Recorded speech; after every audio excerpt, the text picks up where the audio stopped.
How to buy crypto on Etoro. Hello everybody, welcome back to my channel. This is me Pipin Bisnath, and today I'll guide you on how you can buy cryptocurrency on Etoro. Well, first thing first is to sign up and open an Etoro account. Once you have done so, you can complete the profile information and the KYC verification.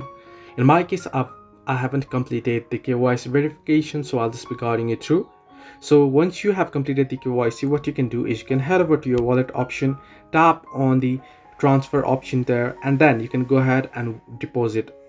You can tap on deposit and you can deposit funds into your account. Once you have enough funds, you can head over to discover option. From there you can see overview, stocks, crypto and ETFs. So you want to head into crypto, and now here you can either search for particular crypto that you wish to buy from the search bar above, or you can tap on particular crypto and you can tap on trade, and then you can go ahead and open up and place a buy order. So this way you can buy crypto on Etoro. Hope this helped you. Do like and subscribe, and do not forget to leave a comment down below if you have any further issues.